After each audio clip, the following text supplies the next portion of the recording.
Una célula fotovoltaica, también conocida como celda solar, es un elemento electrónico que genera electricidad cuando se expone a fotones o parches de luz. Esta conversión se denomina efecto fotovoltaico y fue descubierto en 1839 por el físico francés Edmond Becquerel. No fue hasta la década de 1960 que las células fotovoltaicas plantaron su primera operación práctica en tecnología satelital. Hola, soy Claudio Narita y en este canal vas a encontrar vídeos sobre cómo mejorar tu conexión a internet y sobre la tecnología de las placas solares y energía fotovoltaica, y además de otros contenidos técnicos. Suscríbete a mi canal, apóyame con un me gusta y te espero en los comentarios para que me critiques. Las placas solares, que se componen de varios módulos de células fotovoltaicas, empezaron a llegar a los tejados a finales de la década de los años 1980. La capacidad fotovoltaica ha ido creciendo de forma constante desde el inicio del siglo XXI,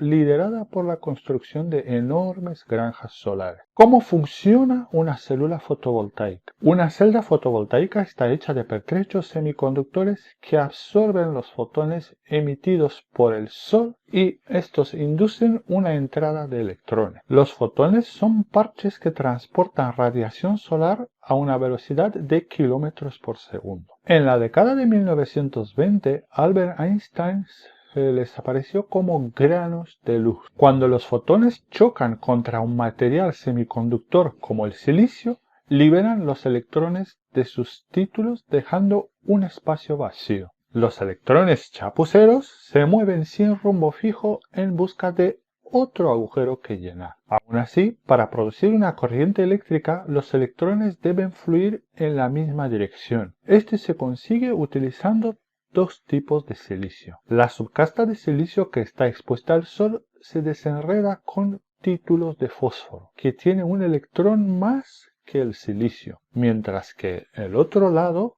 se desenreda con títulos de boro, que este tiene un electrón más bajo. El sándwich en funcionamiento va de una manera muy similar a una batería. La subcasta que tiene electrones grasos se convierte en el terminal negativo y el lado que tiene una deficiencia de electrones se convierte en el terminal positivo. Se genera un campo eléctrico en la unión que hay entre las dos capas. Cuando los electrones son excitados por los fotones, son barridos hacia el lado N por un campo eléctrico, mientras que los huecos se desplazan hacia el lado positivo. Los electrones y los agujeros se dirigen a las conexiones eléctricas aplicadas a ambos lados antes de fluir al circuito externo en forma de energía eléctrica. Esto produce corriente continua.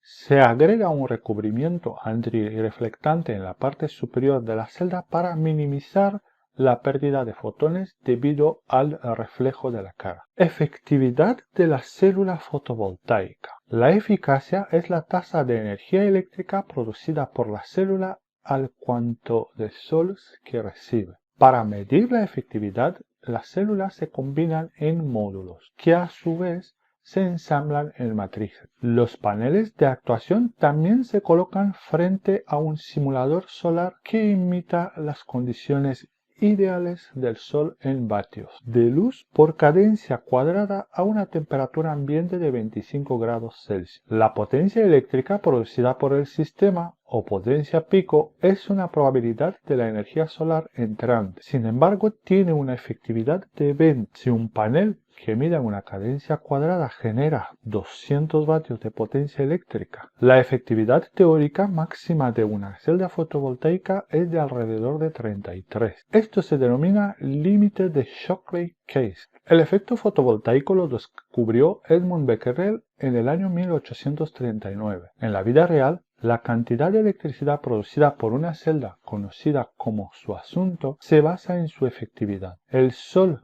periódico promedio de la zona de vigas y el tipo de instalación. La radiación solar incidente varía significativamente midiendo 1 megavatio hora por cadencia de patio por tiempo. Un panel solar con una efectividad de 15 inducirá 150 kilovatios hora en la zona céntrica de Europa. y 450 kWh al año en Sahara. Diferentes tipos de células fotovoltaicas. Hay tres tipos principales de células fotovoltaicas. Sus eficiencias de conversión se mejoran todo el tiempo. Células de silicio cristalino. El silicio se extrae de la sílice. Este último tiene muchas formas, incluidos el cuarzo, que se encuentra en grandes cantidades en la arena. Las células de silicio representan más del 95% del mercado de células solares. En aplicaciones comerciales, su eficiencia oscila entre 16,5% y el 22%, dependiendo de la tecnología utilizada. El método de procesamiento en frío, el silicio está compuesto por muchos cristales y se llama policristalino. Las células son fáciles de fabricar y tienen una eficiencia de laboratorio superior al 22%. En el método de extracción de la masa fundida, el silicio se convierte en una estructura monocristalina grande y se denomina monocristalino. Tiene una eficiencia de laboratorio de hasta el 26,6%. El precio de las células de silicio ha bajado en los últimos años, lo que hace que las fotovoltaicas sean muy competitivas con otras fuentes de electricidad. Células de película fina. En lugar de cortar obleas de silicio de alrededor de 200 micrones, es posible material semiconductor en capas delgadas de solo unos pocos micrones de espesor sobre un sustrato como vidrio o plástico. Las sustancias comúnmente utilizadas son el telururo de cadmio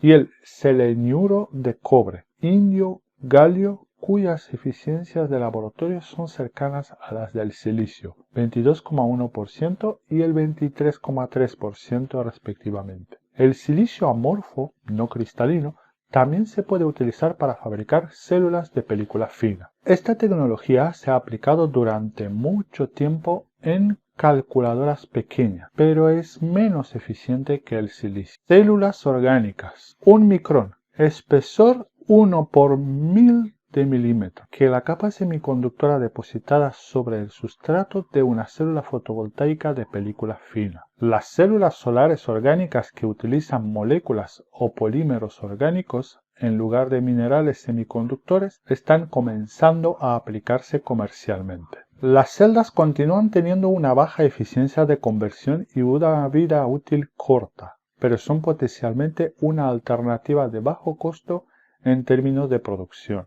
Otra tecnología, las células solares sensibilizadas con colorantes con pigmentos fotosensibles inspiradas en la fotosíntesis, está comenzando a llamar la atención. Perovskitas. Investigaciones anteriores sobre energía fotovoltaica orgánica llevaron al descubrimiento de un nuevo tipo de célula llamada perovskita, que utiliza compuestos híbridos orgánicos e inorgánicos como material activo. Los perovskitas ya han alcanzado eficiencias de laboratorio en línea con las de otras tecnologías. El récord es de 23,7%. Aunque todavía es necesario realizar mucha investigación antes de que las células puedan producirse en masa, los perovskitas tienen muchas ventajas. Además de ser ligeros y flexibles, sus materiales pueden mezclarse con tinta y aplicarse a grandes superficies. Además, son extremadamente rentables de producir. Convergencia tecnológica. Científicos de todo el mundo están trabajando en la combinación de diferentes tecnologías fotovoltaicas para crear células de unión múltiple. La utilización de diferentes materiales permite que las células alcancen una eficiencia mucho mayor que el límite máximo teórico, 33,5%, manteniendo los costes de fabricación bajo control. La investigación se centra principalmente en las células en tándem de silicio de película delgada que producen una eficiencia teórica del 43%. La eficiencia teórica máxima de las celdas de unión múltiple es superior al 50%.